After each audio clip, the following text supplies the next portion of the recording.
special meeting tonight, a special presentation for North Carolina Senator Bob Steinberg. The town of Edenton administration and its mayor and council would like to express its deepest level of appreciation to State Senator Bob Steinberg for all his years of service to the state, the first district of North Carolina, in the town of Edenton. Senator Steinberg has worked very hard during his term to help bring many opportunities to the town of Edenton, and the administration would like to proclaim its support of our representative over the last 9 years. Mr. Steinberg, we, the town of Edenton, acknowledge and appreciate what you have done for us over that period of time, both in the House and in the Senate. The redistricting really put the screws to us, to be perfectly honest. Mr. Steinberg carried 6 of the 8 counties, but lost to 2 heavily populated Carteret and Craven counties, which is where Mr. Stanford lives. They always change the districts to accomplish what and who they want. Extreme gerrymandering is at the heat of the issue. The maps are drawn by whomever is in charge at that time. And I think you would probably agree with that. Yes, Mr. sir. Steinberg, if you would come forward, please. Yes, sir. Yeah, please, if you will. I'll just stand right here.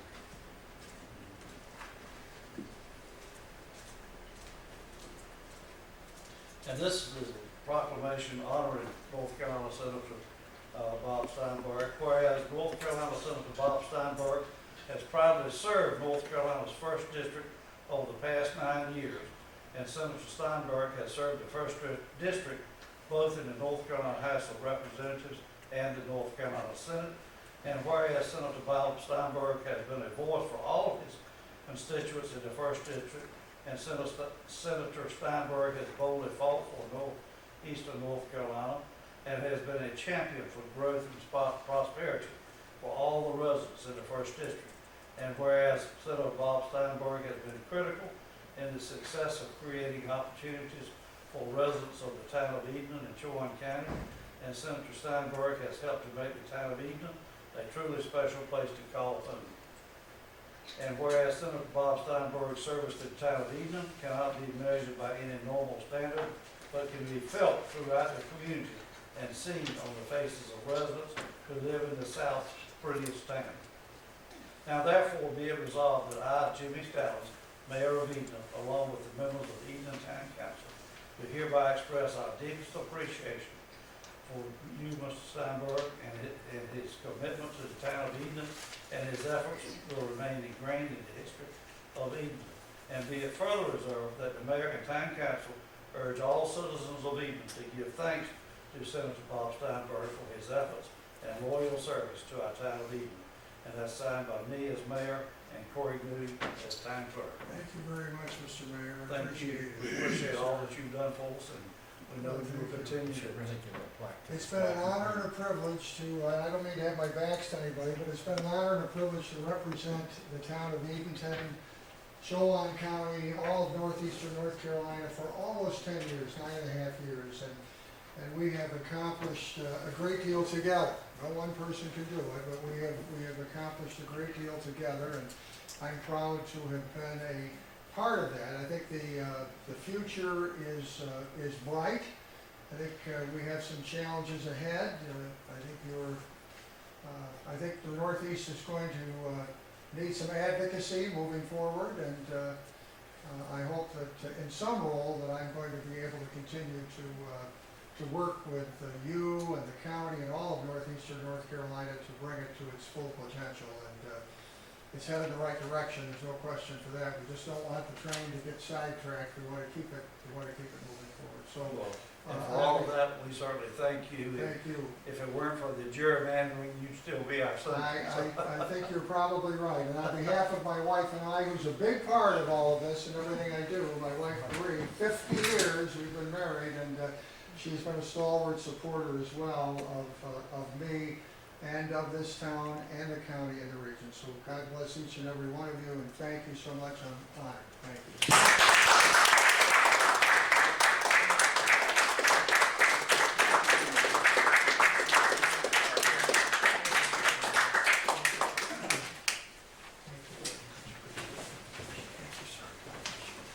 Could I say something? So, I just want to say, I think that one of Bob's greatest lasting impact on this community will be whenever you look east now, you will see an uninterrupted view shed that isn't a bunch of housing developments. And, you know, without Bob, this Hayes project would have never happened. We would never have water access for our people to be able to swim. We wouldn't have recreational access. We wouldn't be able to tell the stories of the incredible people that lived over there, both black and white. And I mean, I think it's one of the, probably the greatest things that has ever happened to Edenton. And I know he was completely involved in it because I was on the phone with him every single day.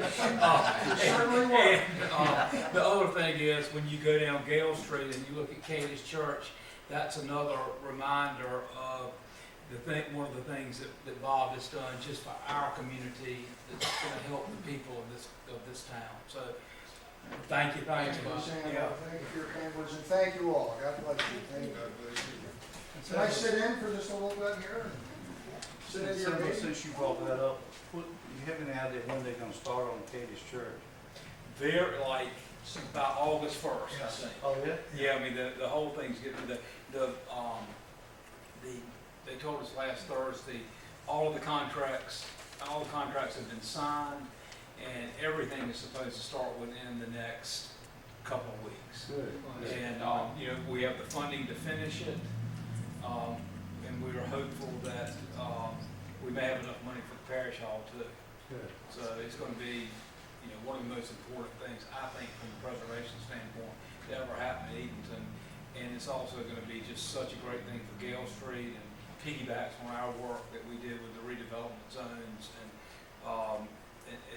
just the people of Cadiz Church are so excited. I'm And sure it's just they are. you know, I think it's a miracle, because it was a steep hill to climb to raise almost $2.5 million in a town of 5,000 people, but we did it. So, All right, thank you for that update. All right, the next item on our agenda is a presentation from Warden Smith with the Ferguson Group, Lobbying and Grant Administration Service, Mr. Mike McIntyre. Mike? Thank you, sir. Podium's yours. Thank you so much, Mr. Mayor. Thanks to all of you. I know I got to speak to some of you before the meeting personally, but to all of you, I appreciate the hospitality that you have shown and the wonderful people that you have on your staff, including your town manager. We greatly appreciate the opportunity to be able to present to you because we're excited about the opportunity to work with you. And I say that sincerely. I'm glad that the Senator mentioned their 50th anniversary. My wife and I were here 2 months ago for our 40th anniversary, and we chose to come to Edenton to spend a couple of days with you and see the beautiful town and spend time here because of our appreciation of your proud history. And what's great about this town, and it does combine the proud historical past with, I believe, a very positive, hopeful future.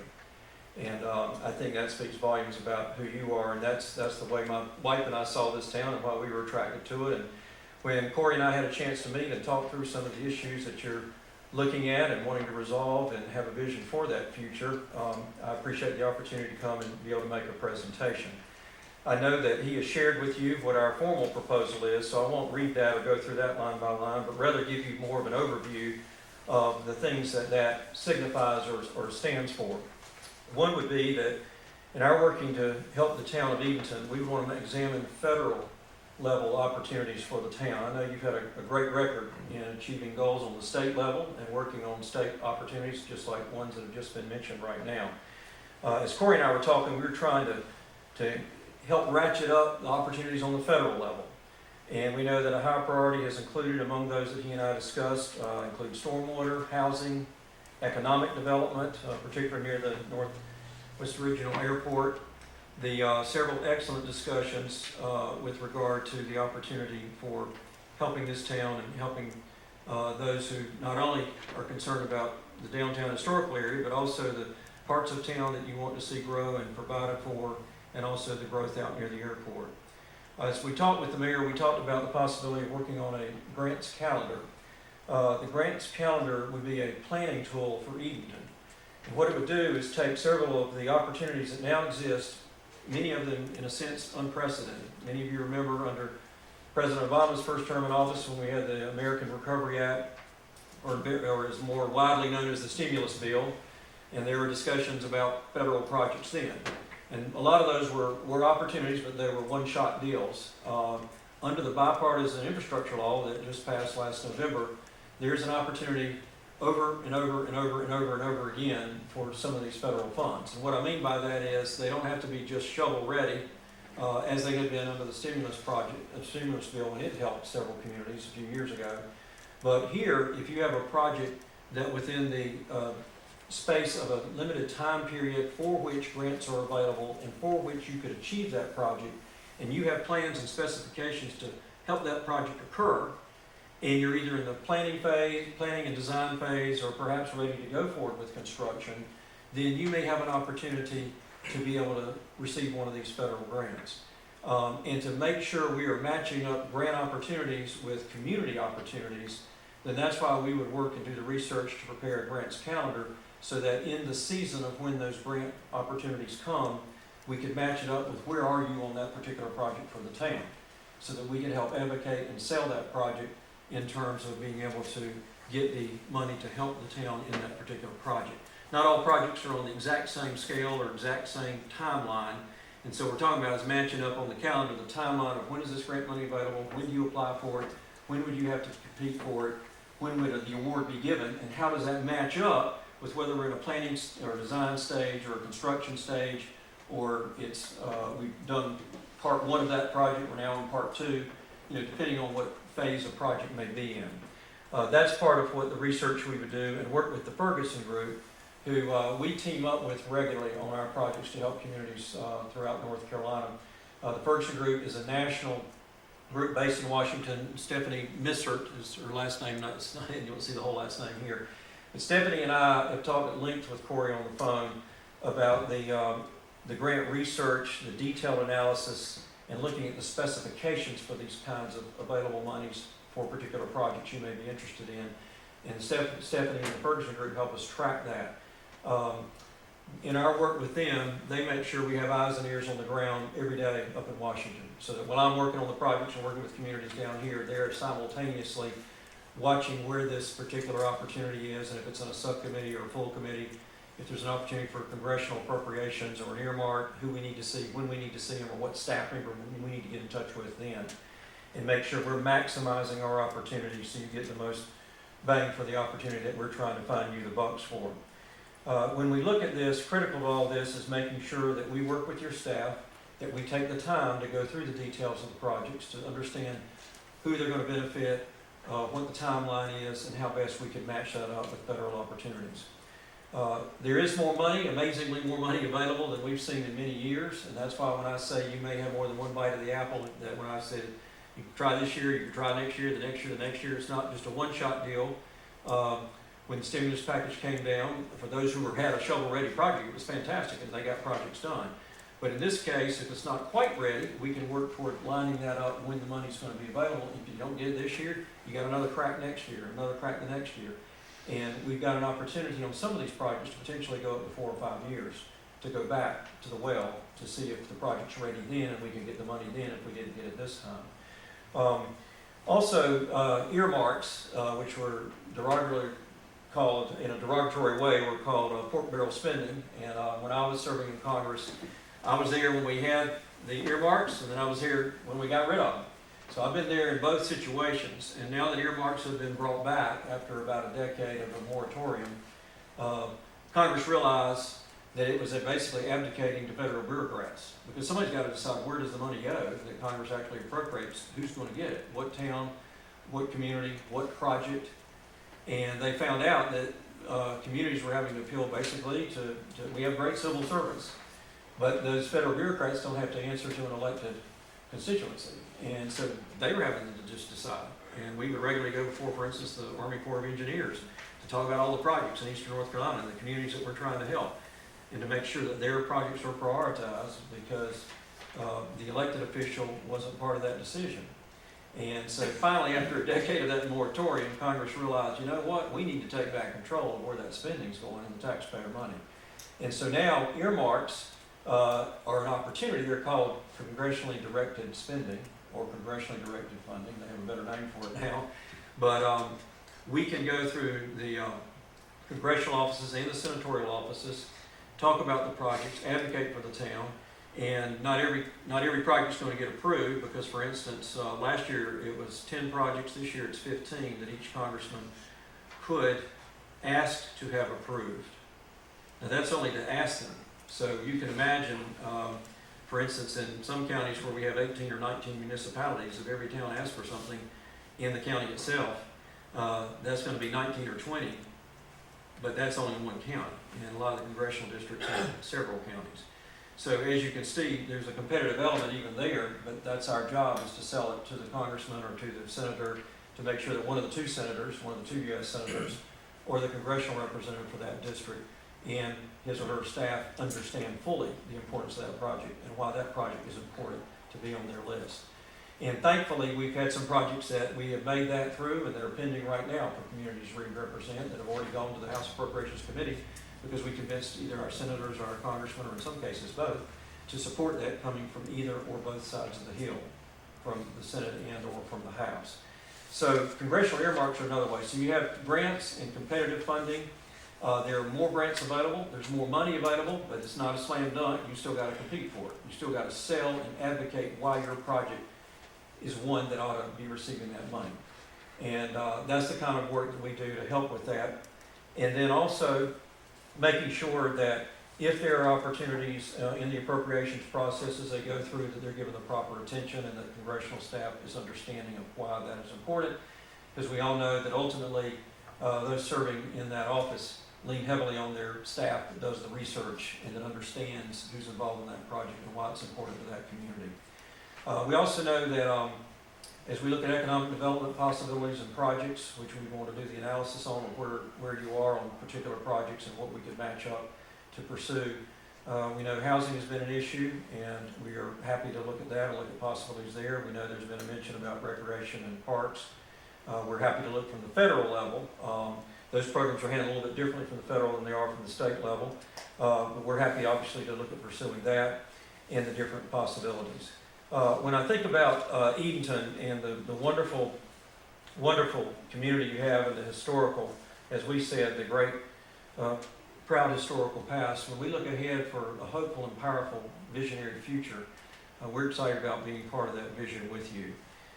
We are happy to look at that possibility and certainly would be honored if you would like to include us in that process to stand up strong for Edenton. Do your grant writing training, grant management training, and serving as an advisory role, do you actually come on site and work with our staff?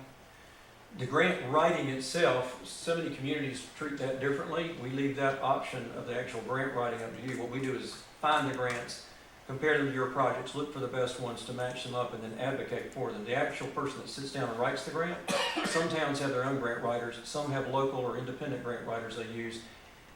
Also, if you don't have either one of those, then through the Ferguson Group, we're happy they have grant writers available at a discounted rate because they're included in this, like I already described. And they would work with you directly. And Stephanie Misser, can you hear me? Stephanie, can you hear me right now? Or you may be muted. Yes, I can. Okay, you want to answer the question about what your team would do if they chose to have the Ferguson Group help them with the actual grant writing? Sure.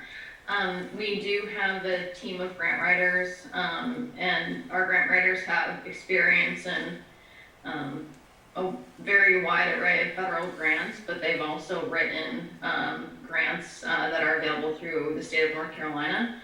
And so we'd be happy to do that. We did provide Manager Gooden a pricing list of our general pricing for grant writing. So you can take a look at that or compare that to other grant writers that you've used in the past. But as Congressman McIntyre explained, our main purpose of working with Edenton right now is to really identify the federal funding opportunities that could help Edenton complete high priority projects. Stephanie, and he was asking, would the grant writer, if they were using your team, come on site to actually see the project? Oh, come on. Oh, sorry, I didn't hear that. Yeah. It depends. I think it depends on the project that we're talking about, a lot of times our grant writers actually don't need to visit to actually write the grant. The majority of the time they don't. But if for some reason there needs to be a site visit for the grant writer to understand the project, then they could travel there to do that. One of the things that we do by being here and being with you is that we go through that tediously to make sure. I mean, I'm here tonight and I'll be here again when we need to, and if we need to go look at a site and all that, and if Stephanie and I need to work together on that to connect. The grant writers do the technical part about filling out the forms and getting all that in order, and so we don't do that clerical kind of intense, tedious, making sure they're dotting I's and crossing T's. But to make sure the project itself is sold, we definitely will come here or meet with you or meet with the manager or go out. In some towns we've gone out with the utilities director or the recreation and parks director, whoever it is. We work with folks in all those categories to make sure we have eyes on the project and we know exactly what it is. Because when we're advocating for it up in Washington, we don't want there to be any question that we know what we're talking about and that we know what we're doing. And if we have to, take the town manager or somebody with us, we'll do that as well. So I got a couple questions. Yes, sir. So if we decided to have a public-private project, let's just say a hotel, a downtown hotel, would you, and the developer was using, the town's helping, the developer's using historic tax credits, would you then go help us advocate for new market credits, which can really make the deal work or not work? I mean, that's sort of what I'm looking for, is somebody that's got a real sophisticated understanding of how all of these things piggyback on each other, and then can help us put together public-private partnerships that will actually work and move it off of, a stalled position. Right, yeah, and that's certainly a possibility. It depends on how we refine or do final definition of the scope of work to make sure that we know what the priorities are of the town and we're focusing on those priorities. A lot of times we'll tell towns this, put together a wish list, and if that's 10 or 15 or 20 items, go ahead and put it down. Then we know we can't walk into a congressman or senator's office or even to a federal agency and say, hey, we want these 20 projects, we need money for all of them. Because they know there's not the money to do that for every single town that walks in the door. So then what happens is we say, just like the congressman has to do when he's putting forth earmarked projects, we say, all right, out of those 15 projects, put down your top 10 and then tell us your top 5. And within those 5, if we know 1, 2, 3 might be the very top, but you know what? If we can get money for project number 4 in the next 6 months, and we ought to go in and apply for that, let's do that now, and we'll come back and try to get number 2 or 3 or number 1 when that train's leaving. We want to make sure we're on it at the right time. Stephanie, you want to comment on the historic tax credits or new market credits? I got the historic tax credits. I'm asking about the new market. Oh, okay, Yeah. okay, all right. I don't know whether she knows, has ever helped do any of those before. Yeah, did you hear that? Familiar with new market tax credits. Generally, developers are also very familiar with those, but it is something that we've had experience working in. Okay, and then, there are tons of preservation grants out there that, I would love to see that on the list. There are, they're just, the Historic Preservation Fund has tons of money given out on a federal basis. There's a underrepresented communities grants opportunity Right, that could help our African American really important sites here. exactly, yes, sir. And, when I really, there's also, there's a National Maritime Heritage grant fund that's really, really well funded, and I think would be a great source of us trying to figure out some things that we might get some money. And, I'm not just interested in that list that we talked about. I think we really need to dig deep on a federal level. And Save America's Treasures is still around. That put a roof on the Cupola House. But, I would be interested in us really looking at a big bundle of these services that we can apply for, because we've applied, I've been here 25 years, we've applied for them in sort of sporadic ways, and we've been really successful. The problem is we haven't applied for enough. And they're out there, and they especially are there to help with our African American portions of town that I think would be great, because we've got a lot of great stuff going on right now with Kadish, with the Frank's house, and so there's a lot of energy around that, and I think that we would score well on any type of grant we applied for, so that's. That's good. No, that's why we talk about the grants calendar at the beginning. We want to fine tune and then drill down on which ones the town is going to choose as a priority, so that then we know what our scope is and we can fire on all cylinders for those top priorities. And if that's something you want to, I guess, talk to the town manager about, Corey, we'd be glad to follow up with you. And if we need to, refine that or make sure that we include that so that it's within the scope of work and we know which area or avenues of grants you want us to look at on those historical preservation, that would be helpful. And that's why in the proposal we say, in other subjects that we may mutually agree upon that we can help you with. That's the kind of thing we need to know. The other thing I was going to say in the broader calendar, the federal fiscal year ends September 30th. I know the county and the state fiscal year and all end June 30th. So as we move toward that, Congress is getting ready to go into a recess next month, and that's an opportunity to work with a lot of their staff while the bosses are out of town and back home in the district. But it's also an opportunity for us to get ready for the new federal fiscal year that starts October 1st. Then you've got the calendar year obviously getting ready to end. In 5 months it'll be Christmas night. It's hard to believe, isn't it? It's July 25th. Here we are, Christmas in July. And Congress, what it doesn't get done by the end of the federal fiscal year, generally tries to get done by the end of the calendar year because a new Congress is coming in January. I mean, we know we're going to have, whoever it is, we're going to have a new U.S. Senator from North Carolina. We have some new congressional districts, districts have been redrawn in North Carolina. So there's going to be a lot of new faces or changes that we want to get the homework done now so we're ready to go, as those new faces come in. And in the meantime, work with those that will be returning or that have positions of responsibility within the committees and seniority that we want to make sure we get ahead of the game on. So that's why this kind of background work needs to go on in order to be ready for these opportunities. And then the earmark opportunities will come up again next spring, but you got to back the time up to the winter to be talking to the staff to get ready for that, which means right out of the gate, first of the year, we need to already know what those priorities are, which is why we work on them this fall. My question, Corey, research comes in, and they're the sources. We still write proposals, we write the grants in those points. Are we set up, do we have the capability of responding to the increased information that we're getting on opportunities for us? I think so. There's a lot, we really split up the grant writing piece from a community development side towards things for recreation and housing. Dwayne's working on, and most of the utilities grants opportunities.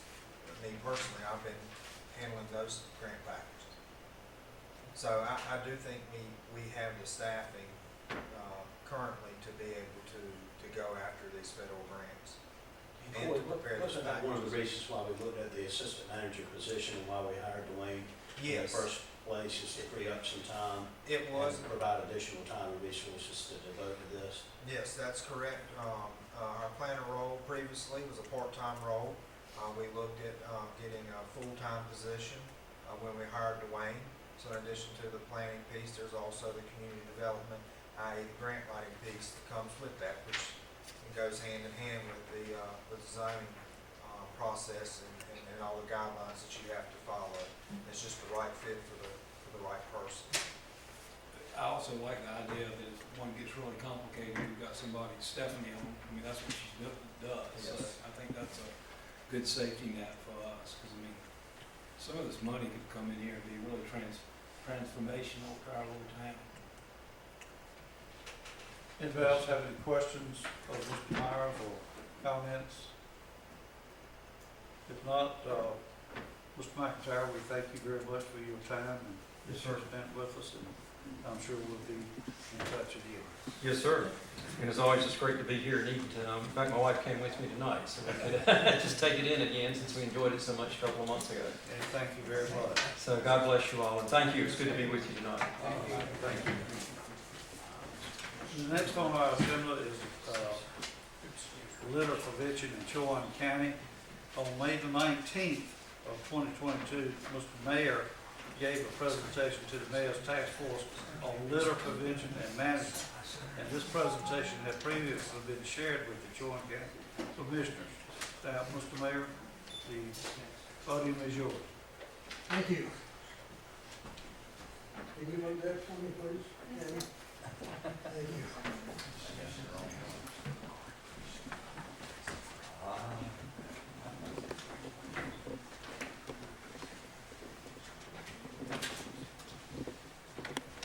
Good evening, everybody. Thank you so much for indulging me tonight.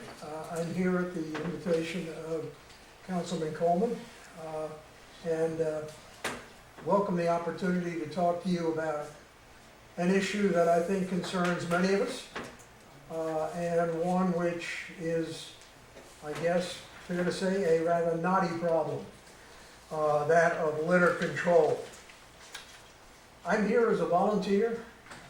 I'm not representing anybody but myself.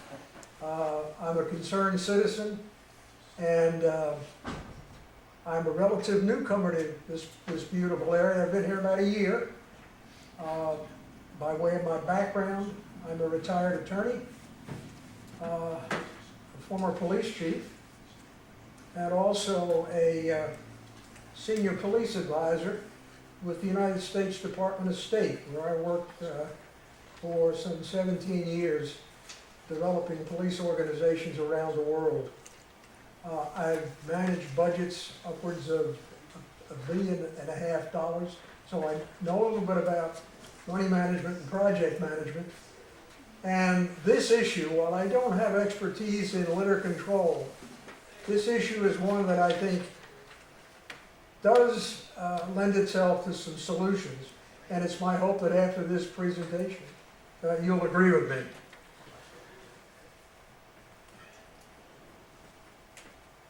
Do we have a problem? Well, I think if you travel Route 17 and use any of the interchanges, you would have to conclude that indeed we do have a littering problem. This may seem trite to you, but I think it's important to define litter. It's anything that's put on the public highways which defaces the natural beauty of those thoroughfares and our community. Why is it a problem in our community? Well, aside from being just unsightly, it creates visual pollution, damaging the community and diminishing the quality of life of our people. It adversely affects the tourism opportunities.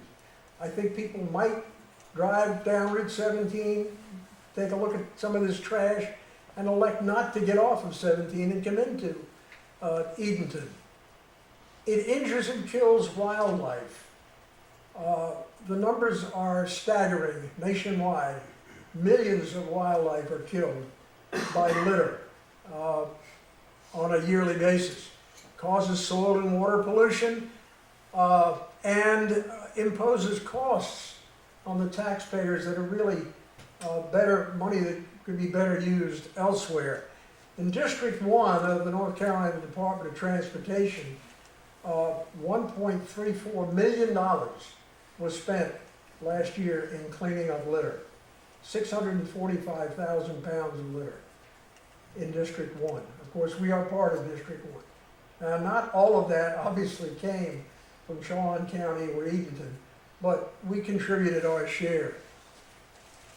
Litter can cause serious traffic accidents, things falling off of trailers or out of the back of pickup trucks. Can cause serious traffic accidents. Keep America Beautiful, which is an organization of national stature, said that over 420 traffic accidents occurred last year as a result of litter. And of course, litter evokes the broken windows theory. What is the broken windows theory? For those of you who are not familiar with it, the broken windows theory says if you don't take care of the small thing, the big things will follow. Take care of the small problems and the big problems may not occur. So broken windows is applicable to the problem of litter. What about the composition and the sources of litter in our community? Well, it seems to be heavily skewed toward fast food consumption. believe me, I love a McDonald's burger as much as the next guy, but there does seem to be a relationship between fast food and litter. Beer and soft drink cans, paper cups, fast food wrappers. And my wife and I were out at the interchange of 17 and West Queen Street, or Business 17, picking up some litter. And we found 2 bags of disposable baby diapers. We found 2 pair of old sneakers. We found a full garbage bag. And in addition, we've seen landscape cuttings and construction materials that are blown out of trucks or utility trailers. So that's what it consists of, and actually anything else that you can conceive of would form roadside litter. Where does it come from? Well, it's either deposited intentionally or unintentionally by people who don't really have due regard for our community. Intentionally by the person who finishes their fast food, crumples the paper, throws it out the window. Unintentionally by perhaps the workman who finishes his sandwich, throws the wrapper in the back of his pickup truck, and then drives off down the highway. And where does that wind up? On the side of the road. Now we have a paucity of arrest and conviction data for litter violations. We do not have a lot of information, so it's difficult to draw conclusions about where people live, how old they are, or what their motivation is when it comes to the people that are causing the litter. But given the concentrations and the amount and composition of the items identified, we can draw some assumptions. Offenders are either unaware of or don't care about the consequences of littering. They don't care that they might be subject to a ticket or an arrest and a fine of $500 or community service. They don't care about that, or they don't know about it. Throwing trash out the window is acceptable behavior in some communities. It's learned from peers or family members. And as I said, some blows out of the back of uncovered pickup trucks.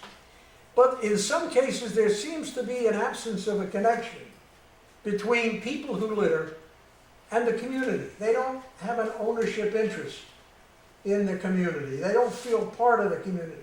They don't view the community as an extension of their home. They just treat it as their own personal trash can. We have both local and transients who litter.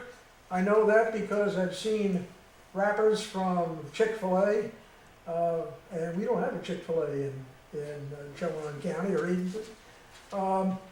And given the large number of beer cans that we've observed, I think some of the offenders are underage drinkers who just want to avoid the wrath of their parents, so they toss the can before they get home. Where do you find it in our community? Well, it's throughout the county and in parts of the town of Edenton, but it's most concentrated in what I call litter hotspots. What are they? Well, there's one at Route 17 and the interchange with Business Route 17, West Queen Street. There's another at the interchange with Martin Luther King Jr. Avenue, and then Route 32 North. 2 more, one at Paradise Road and the other at the Business Route 17 at North Broad Street. Those are hot spots where you see a concentration of litter. Some of these are within the town of Edenton, others are not. But I would submit that it's just not the hot spots. If you ride up 32, if you ride down toward the Sound Bridge, you're going to see litter on the highways. Is there anything we can do about it? Good question. Well, I've been talking to some lifelong residents who say littering's been a problem here for years, and no one's been able to solve the problem. Maybe that means that nothing can be done about it. I don't think so. I don't think so. Maybe it means we haven't done the right things yet. And I'm kind of an optimist. I believe that people of goodwill, with a commitment, with some courage, and with some tenacity, can solve this problem. I really believe that. If I didn't, I wouldn't be standing here before you. I'm 81 years old. I don't have a lot of time left. I could use my time doing other things. But this is important to me, and I think it's a problem we can solve. And I want to help my community solve that problem. What are the solutions? Well, I think we need to emphasize prevention rather than just response. Sure, we got to clean it up, but we got to stop it from happening in the first place, or at least reduce it. I don't think we're ever going to stop it all, but we could reduce it. I think we need to change public attitudes with respect to litter, the way people view it. Let them realize that there are implications for littering. I think we need to maintain a long-term, sustained effort. I don't think we're going to solve it in a year. I don't think we're going to solve it in 2 years. Maybe not even 5. But we got to start, and we got to stay at it until we get to the goal. I think we need to establish some reasonable goals. I put one up there: reduce roadside litter throughout the county, including the town, by 20% in year 1, measured by the amount of litter that's collected. We can reduce it by 20%. Maybe we can reduce it next year by another 20%. The state of Oklahoma started a program very similar to the one I'm recommending, and they reduced their litter by 40%. 40% in 5 years.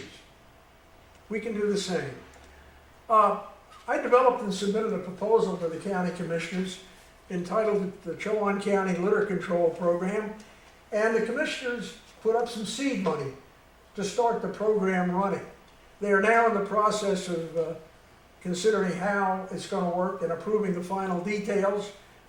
But as I recommended it, the program had 3 pillars: education, anti-littering enforcement, and cleanup response. Those are the 3 pillars of the litter control program as I envision it.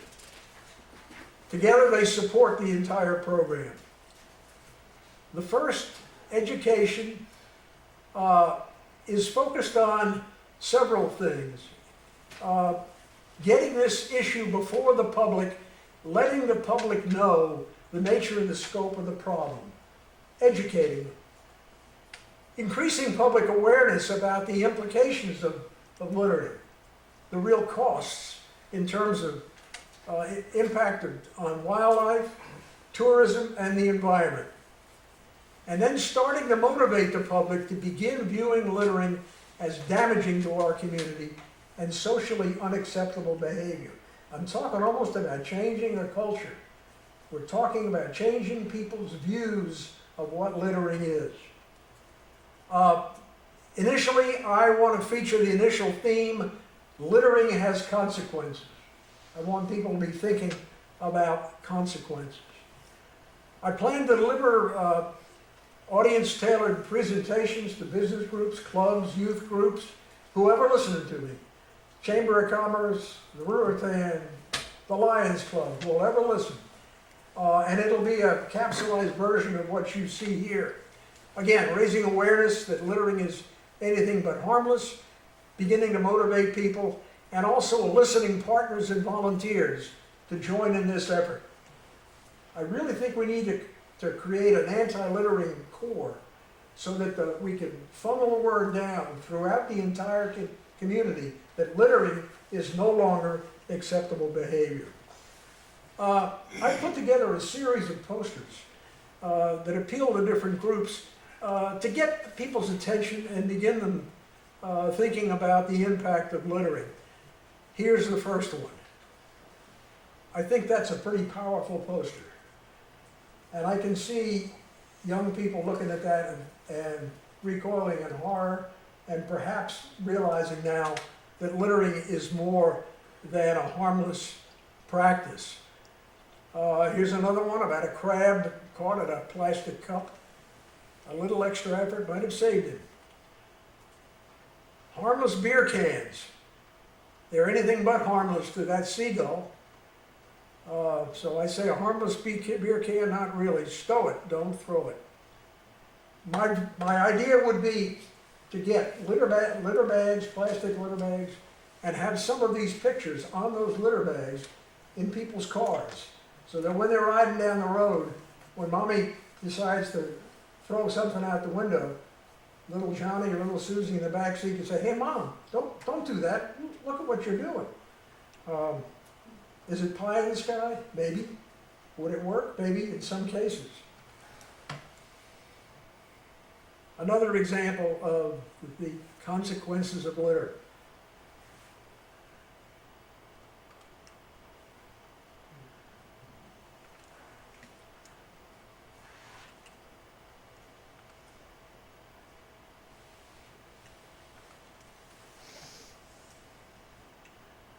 Cover the load and trash in your pickup truck.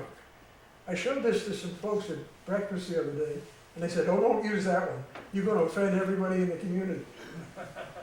I said, "Hey, listen, I'm starting a movement here. I got to offend somebody." So that, I think, is a pretty powerful cartoon. The second pillar of the program is anti-littering enforcement. You know, people change their conduct for one or two reasons. They do it because they want to, and that's what we're going to do with their education. We're going to make them want to change. The second reason they change is because they're made to. And this is where anti-littering enforcement comes in. So this component of the program is going to work with the criminal justice system. I want to get to all members of the criminal justice system, the police, the deputies, the troopers, the prosecutors, and the judges. And I want them to understand how important littering is to our community. I've talked to a couple of command officials in law enforcement and talked about littering, and they said, we don't really feel all that good about issuing citations for littering because the courts throw them out. Well, maybe they do, maybe they don't. I want to make sure that everybody in the criminal justice system understands that it's a new day when it comes to littering in Chowan County and Edenton. So we're going to meet with the police chief, the sheriff, and the local area highway patrol commander and talk to them about increasing priority of litter enforcement. I prepared a litter enforcement guide for street cops that they can put in their pockets, and they'll know what the offenses are and what the potential consequences are. I want to make a presentation to the Chief District Court judge, and I want to make presentations to the judges at a judicial conference, and I also want to meet with the DA and make presentations to the assistant DAs. The third pillar is cleanup response. We're going to have litter regardless of how hard we work at it. It's always going to be there. So we're going to have a cleanup response component. In addition to us sponsoring periodic roadside cleanup events for county volunteers, we want to work with the North Carolina Department of Transportation in their 4 programs: Adopt a Highway, Sponsor a Highway, Swat a Litter Bug, and Clean Sweep. How many people have ever heard of the Swat a Litter Bug program? Do you know what that is? Okay. You can report anonymously someone who's littering to the Department of Transportation. They will take that report and send it over to the Highway Patrol. And the superintendent of the Highway Patrol will send a letter to the registered owner of that vehicle telling him or her that their vehicle was observed in a litter event. And these are the consequences if they are charged. It brings the importance of littering home. And we're going to ask the Highway Department to increase the number of anti-littering signs along state highways throughout the county. When you come across 17 from Perquimans County, going west on 17, there's one anti-littering sign. Coming the other way, none. So we got to get some signs up. letting people know that this is a behavior that can result in criminal charges. The way forward, well, my vision is that during the end of our first year, we create a 501c3 private organization to carry them all forward on litter, taking the cost of that program away from the taxpayers. We're not going to have another government program that's expanding and getting bigger by the day, but this would allow us to have a long-term sustained effort and, as I say, remove the burden from the taxpayer. I want to continue and expand public education, sustain contact with the criminal justice system, and do some research and explore and adopt new innovative approaches to litter prevention, and possibly affiliate with some national groups where productive. That, ladies and gentlemen, is my vision for litter control in Chowan County and working with the mayor's task force in the town of Edenton. We want to be part of the solution. We don't see ourselves as coming in and stepping on the work that you guys are doing. We want to work with you. We want you to be part of our program. We want to be part of yours. And we want to get this job done for the citizens of our fair community.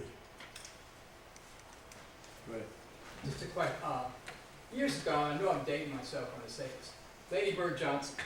Yeah. Had a highway beautification program. She sure did. I'm looking at the hot spots right now. Do you think if we had wildflowers out there on our median strips, people would maybe be less likely to throw out trash in a more beautiful area than we have now? Or would that make any difference? You know, it's an excellent question, and it's, other areas have tried that with some success. You're going to affect the behavior of people who are thinking, people who are feeling. You're not going to affect the behavior of people who have a counterculture view of, I'll just trash it. But it may have some effect. I know at some point, this goes beyond your question, but at one point y'all were thinking about some cameras, some video cameras at some of these interchanges. I think there's a plus and a minus to that, because somebody's got to watch that camera 24/7, or the tape that camera produces. And if you do detect somebody, a car littering, you can't prosecute anybody because you don't have a person, you have a car. And in our criminal justice system, it can't be the state versus a 1967 Chevelle. It's a state versus John Jones or Pam Smith. And so cameras might have a short-term effect, but I'm concerned on a cost-benefit of whether they're actually worth the effort. Yes, sir. Yeah, first of all, I appreciate all the time and effort that you've put into this. I think all of us over the last 2.5 years, as a group and individually, have had comments and concerns raised about this problem. And to have someone that has obviously taken so much time and effort to research this and come before our counterparts at the county and before us tonight is really appreciated by all of us. I know that prevention and education on the front end is a big part of what you just talked to us about, but until we fully educated and prevented this type of behavior, how realistic is it to expect regular crews being able to go out there like on a Friday and then on a Monday to clean up? Because I hate it to see guests coming into our town on a Friday, particularly a big weekend, and it looks like a roadside dump out there. I also hate starting my week and riding out to other towns and leaving and seeing all the trash out there on Monday. And is that too much work? Is that too much to expect out of some sort of grassroots organization like you propose? I don't think so. I think that we've got to ratchet up our cleanup response efforts. Well, I really believe in prevention. I think we do need to do a better job of response. We need to dovetail with what the state is doing, supplementing their efforts with some local volunteers to try to get a cleanup. I think right now the state does it once a month, if I'm not mistaken. Maybe not even that often. But I would, I agree with my counterpart. I get the feeling they really don't care about it. well, I'll be honest with you, I don't think it's a priority. I gotta tell you, as I was preparing this, my wife, my sidekick, we've been married only 42 years, so I wanted to get that on the record. 50 years is, is a number I can't come close to. But she and I went out, we want to take some pictures of local litter. And don't you know, we came out Queen Street and we made a right and went down on the interchange. We could not find a piece of litter anywhere. Somebody had cleaned it all up. So somebody's out there doing it. And so I need to get with DOT and find out what is their schedule, when are they doing it, how can we dovetail with them so when they're not doing it, we are doing it, and work out a better and more effective way of cleanup. Because the education aspect of this is a long term. I want to get into the schools, talk to the kids, get them thinking about it so that as they grow up, perhaps they're changing their behavior. But that's a 5, 10, 15-year proposition. In between now and then, we got to do a better job of cleaning up, I think. Our Chamber of Commerce has the clean street, and many organizations get out there at these interchanges on Saturday morning for a couple hours to clean up. But it's so demoralizing on Sunday afternoon when you go back out there, you'll start to see the litter picked up again. So, I know that it is, and it's a never-ending task. yeah. But, and you mentioned seeing it. We had house guests over the past 3 months. We had 2 sets of house guests come in. I used to live in Annapolis, so and people were fairly close. They came down to spend the weekend with us, and both of them commented on the state of the interchanges and how much litter they saw. And I thought, boy, and these are not people who necessarily would be attuned to that, but they noticed it and mentioned it to me. So, Dick, thank you for doing this. I mean, this is great. Everything you've done here has been just needed, and we just all appreciate all you're doing for the community. well, thank you very much. This is a county program. I think we have both Lon and Larry here to thank for the work that he's done. But I'd like to see some way of this council at least affirming what he's doing and further committing the mayor's task force on litter control to working with in the overall prevention of littering in our community. That's awesome. If I may, Councilman, in my reporting relationship, I report to the county commissioners as a volunteer. But I've told the county commissioners that I also want to report to the task force. So I will be talking to the task force on a regular basis, keeping you guys up to speed on what we're doing, what we've achieved, where we're going, getting input from you, getting suggestions from you. I take direction from the county because they're the ones funding it right now, but we're going to work with you people hand in glove. I know Texas had a program that said, don't mess with Don't Texas. mess with Texas. Don't mess with Texas. I remember on the highway between San Antonio and Laredo, seeing those signs all over the place. And I was looking at the highway, and it really wasn't that bad, the trash. So I don't know if signage works or not, but getting somebody to think about it Yeah, and before they do anything. one of the things I want to do is have a contest in the schools for a catchphrase to try to get something real catchy that grabs people's eye. For the time being, it's going to be litter has consequences, but that's kind of a yarn. We want to have something that's kind of catchy that'll really get people's attention. What do we need to do? The county's provided some seed money, and if we're gonna complain about it on a regular basis and not help out with seed money, then our complaints fall on deaf ears, and I think it affects our credibility.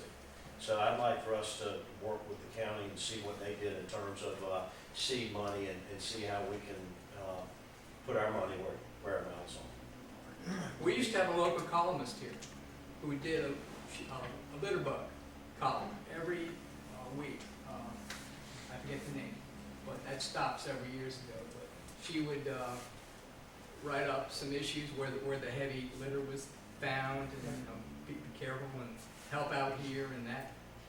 So that's something we can think about too. Well, I think it's a thing that all of us are concerned with, Councilman Coleman. I think we're all concerned about that, and I think we all do the very best we can, and I agree with Councilman Miller on that maybe we need to team up with the county commissioners and see what we've done. Y'all heard me say this before, but I was with a group, it's been about a year ago now, that we cleaned up the interchange off of Paradise Road. And we went out there that morning, we've cleaned up 3 automobile tires, a computer, Yeah. you know, in the litter. And I had left my vehicle parked on Paradise. And when we got out to the highway, I walked back to get my vehicle, and people had already thrown out McDonald's trash just while we were picking it up. So, you know, education is the answer to it, I think. We're not gonna stop it all, but we can do the very best we can. If we could get some partnerships with fast food places, to get them to post some brochures and posters like this, and get them to, perhaps even on some of their bags, don't litter and what have you, so that, they don't wanna be the poster children for litter. They don't wanna be the. And that's the large part of it, is these fast food wrappers and bags. That's the large part of what you pick up out there. Yes, The plastic cup. Yeah. So to answer Councilman High's question / initiative, I think we've got the opportunity to use the task force as the volunteer support to help with this intermittent cycle DOT's cleanup. But what we'll do is reach out to Kevin with the county and Kathy to try to identify what's there and see what type of funding, and we'll be glad to report back at our August 9th meeting. And I don't have a problem with the group of us getting together on Saturday morning and going out and pick up trash. I'm not too good at picking it up. You know, do I like doing it? No. Good council bonding. Yeah. But that's something we could actually consider doing, is all of us getting together on a Saturday morning and going out and do that. Thank you all so much for. Thank you. We really appreciate what you've done to help us. We hope it gets some traction. Not sure. All right, the next thing on our agenda is the boards and commissions, committee appointments, interview appointments. The following applicants are seeking appointment to various positions. Jessica Ote is seeking a position on the Edenton Preservation Commission. Paul Hicks, Edenton Preservation Commission, and Peggy Ann, who is out sick, she just had some surgery, and John T. Grant for the Board of Adjustments.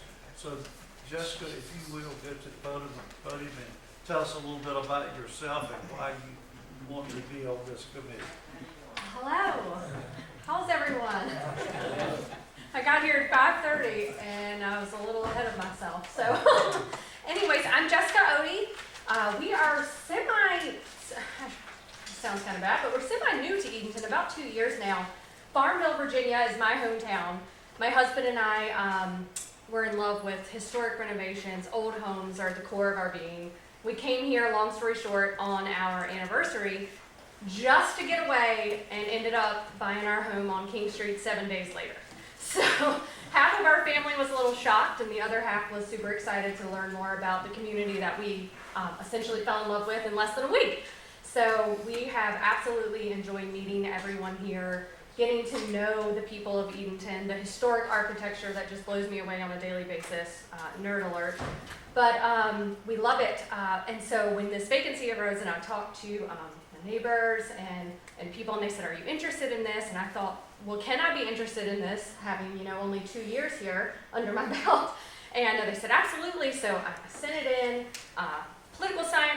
history major. History's in our bones.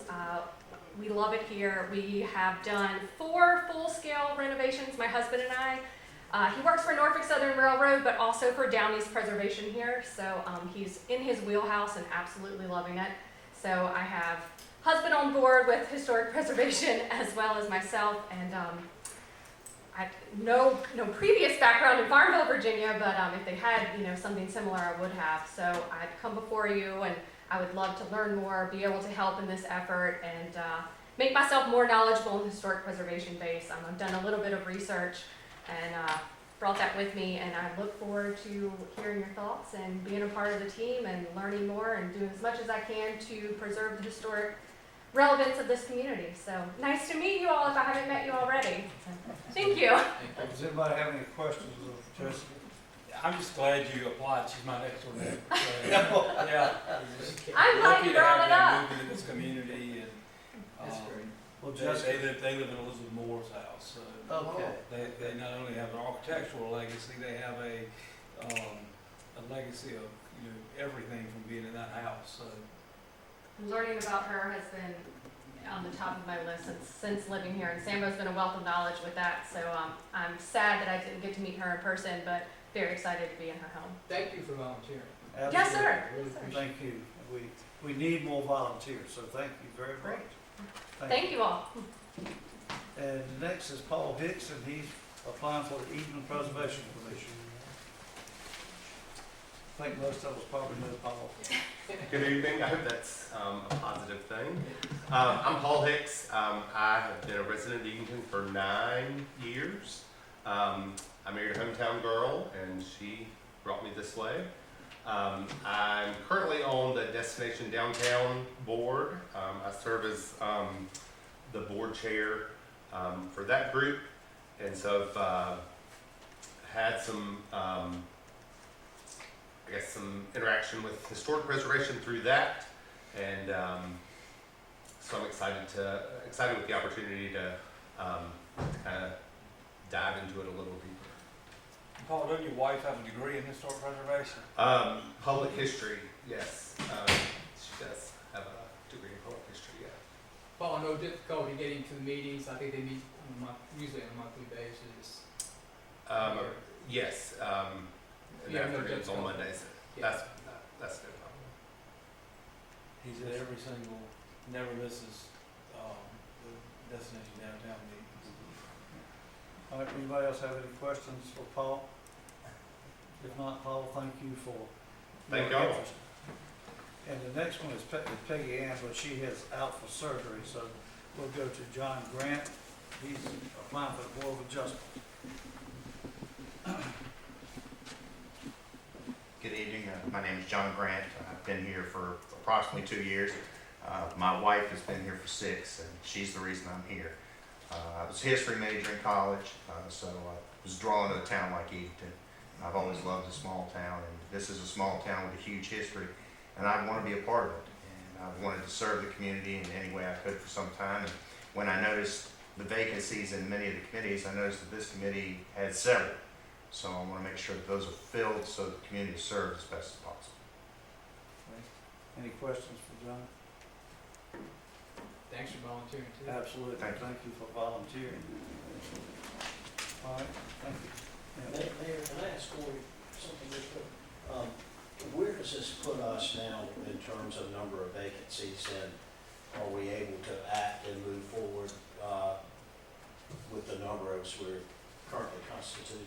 Yes, between the applicants tonight and the applicants at our previous council meeting, this will handle any vacancies or expired terms that we had for the Preservation Commission or the Board of Adjustments. Dwayne and I will focus on some of the other boards.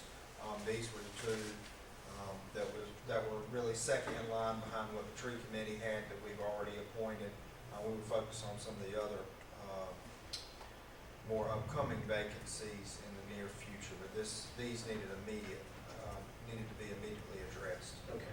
This is part of Dwayne's responsibility, keeping up with the terms. This is really a group effort. We all kind of work together, depending on which boards that we're the staff, the Do they all have a 3-term limit? And then, Yes. okay. And is anybody else left on any of these that are in their 4th term or anything like that? Not to my knowledge. Okay. Can we approve those tonight, or we need to wait until? Yes, you can take action on these. There are 4 applicants presented tonight to the mayor and council. And as a special meeting, you are able to take action on all 4 at once if you so choose. Okay, I'll entertain a motion. I'll move that we approve all 4 of these candidates. Also move that we address them together in one motion. Okay, we have a motion, do we have a second? We have a motion and a second. Any further discussion? They get trained. I mean, Yes. because, you know, that job is very different than that job. So, yeah. All those in favor of the motion, please signify by saying aye. Aye. Opposed? Motion carried. And the next is the following applicants are seeking reappointment to the Board of Adjustments. And that's George Little, his first term expired in June. John Sams, his unexpired term was in June. And Frank Edmondson, his second term expired in June. So we can, May I make a motion to approve all the reappointments? have a motion, we have a second. So we have a motion and a second. Any further discussion? Hearing none, all those in favor of the motion, please signify by saying aye. Aye. Opposed? Motion carried. All right, and the next, under E, is our procedural review for public comment agenda placement. On May the 23rd of 22, the mayor and council tabled the decision to consider moving the agenda item for the public comment portion of the full council meeting. During that meeting, it was discussed to change the placement of the public comment item from the second to the last item, agenda item to a location closer to the beginning of the agenda. At that meeting, Council Miller was not in attendance, and the group requested additional time to consider the impacts of changing this placement. Any discussion? If not, I'll. Yeah, I think the primary reason for looking at the change is that it allows residents and constituents to be able to speak to issues that we might be considering during the meeting prior to our taking a vote. Under the current placement at the end of the meeting, it's possible that we might vote on something that someone has some information to present to address that issue. And so the simple reason for the change is that I think it's more respectful of our citizens, and it allows them an opportunity to provide information that might be important to us in our vote. Can I comment on that? Absolutely. There's not an issue that we don't have a committee meeting for, and it's discussed, and people have a chance to come to us and talk about it. We've got open floor for that. My concern is that we're councilmen. We're here supposed to be taking care of the town business. If we can put public comment up front and take care of business last,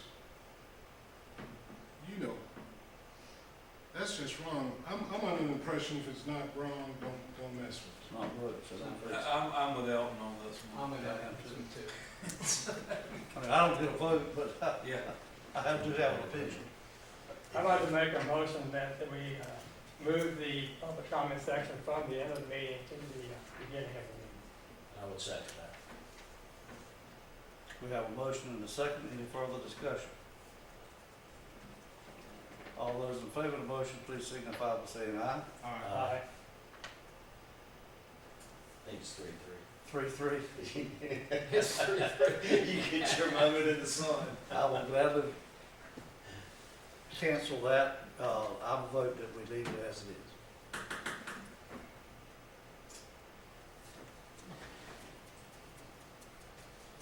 All right, that takes care of that business.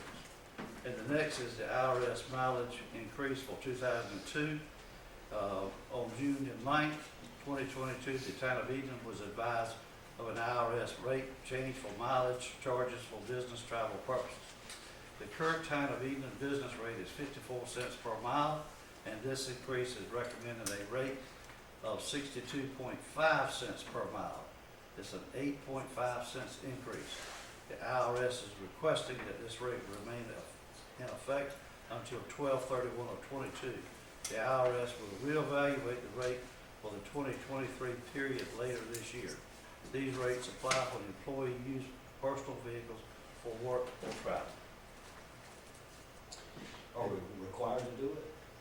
I mean, We, I don't think I've got a problem with it, the way gas prices are. Yeah. no, And that's the reason for it. Yeah. And that is, thank you, Councilman High, that is specifically why they see an interest in making an adjustment now and knowing that further adjustments will probably be needed as we approach January 23. Hopefully those adjustments may come down. That is possible. This rate change is 8.5 cents. It would remain till December 31 of this year. But on another note, in addition to approving this rate change, we would also have to update the town's travel policy to reflect this change. So that's kind of a two-part motion that if we want to, if council decides to do this going forward. The good news is from the town is that we 9 times out of 10 have a town vehicle that employees use for any type of travel. We rarely have an instance where a personal vehicle is used by a town employee for town business. It doesn't happen very often. Not gonna be a huge effect on the budget or anything like that. No, sir. So what do you need, a motion? We need a motion to approve the increase and to include that in the travel policy to be updated. Can that be one motion? Yes. Okay, I make that motion. Second. We have a motion and a second. Any further discussion? All those in favor of the motion, please signify by saying aye. Aye. Opposed? Motion carried. All right, that completes our special meeting. And now we go to our committee meetings, which we have 2 tonight. And first is the administrative committee, and that's chaired by Councilman Hyde. Thank you, Mayor Salins. We have 2 relatively short items to discuss tonight. The first one is elected official stipend study. As we were developing the 2022-2023 budget, town staff, which included Manager Corey Gooden and also our Finance Director, Virginia Smith, considered reviewing the elected official stipend for the mayor and council members. I think it was before my time, but someone had said it had been 4 or 5 years since council had taken a look at this. Due to time constraints and some other things related to the 2022-2023 budget, we were not able to take a look at this prior to the end of the budget year. But Town Manager Gooden has requested that we revisit this issue to make sure that current council members and mayors, mayor receives equitable pay for their services compared to other municipalities our size.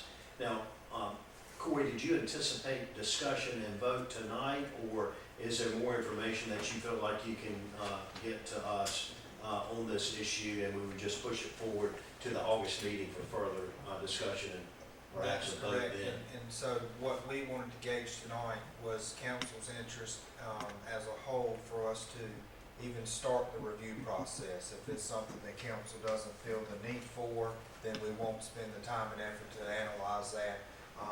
We have currently evaluated part-time employees, full-time employees, and Tammy and I are also now working on salary ranges for all pay grades throughout town, employees, to try to make sure everything's current. This kind of goes hand in hand with that. So to make sure that we are on average with everyone else, if council approves, we would like to at least dive into this, and we could make a vote. We could recommend a vote for council at our August 9th meeting, depending on what the data shows us. To me, it's I'm not sure I'm gonna be in favor of it. I'll have to hear and see more. But if it hasn't been done in 4 or 5 years, it's an educational piece.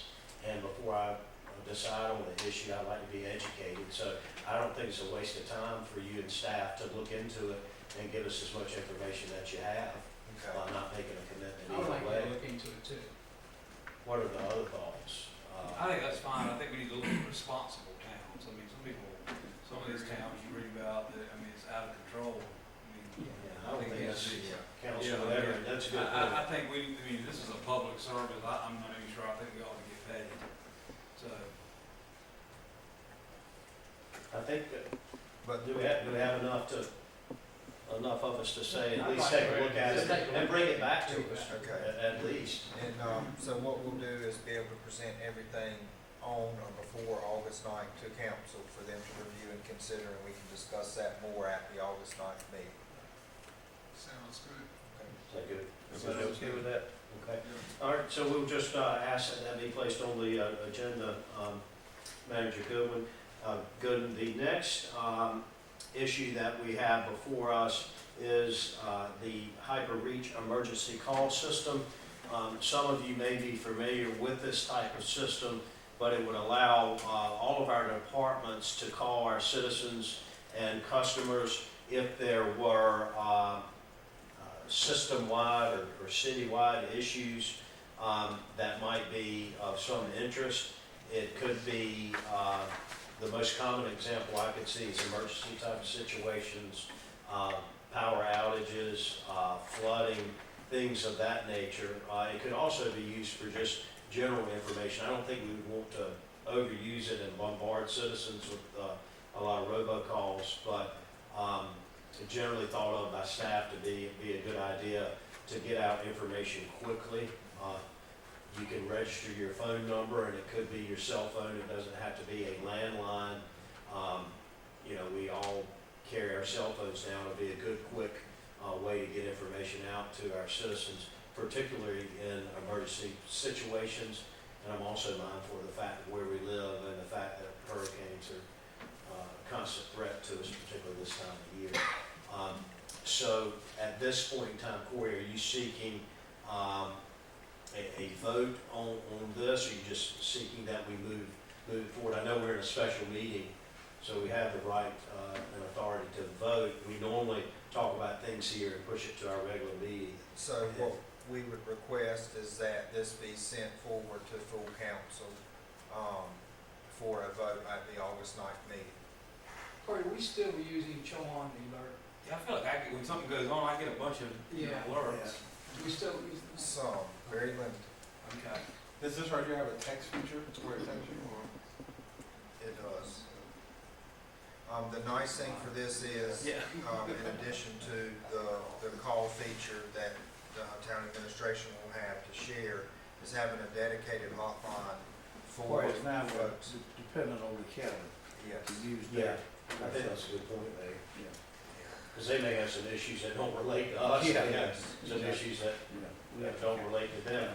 Do you opt in, or you automatically in? Can you opt out? And can you set up? You have to go online and register, put in whatever number and text messages you want, and then if you decide I don't like this, then Right, then you can opt out if it's, and do you also, can you state your preference as to like a phone call, voicemail versus text? yes.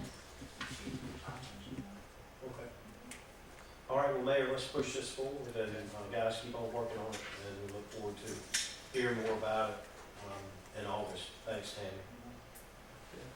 Mayor, that concludes our reports of the administrative committee. Okay, and our next and final committee is the Finance Committee, and that's chaired by Councilman Dixon. So, this is a really happy thing, and we got a grant from the Golden League for the Old Hereford Road drainage project for $249,300, and that's what the budget amendment is the money came in, and I mean, that's $249,300 our citizens didn't have to pay for out of taxes, so I think that's might be one of the happiest things on this budget, on this agenda tonight, so. And does that take care of the area that Mrs. Godfrey was having problems with? Yes, and to make some public information available, that work will begin the week of August 1st. And, thank Councilman Bond for his persistence and keeping us focused on that, and thank you for getting the grant. So I guess we'll just send that forward. Anybody have a problem with that?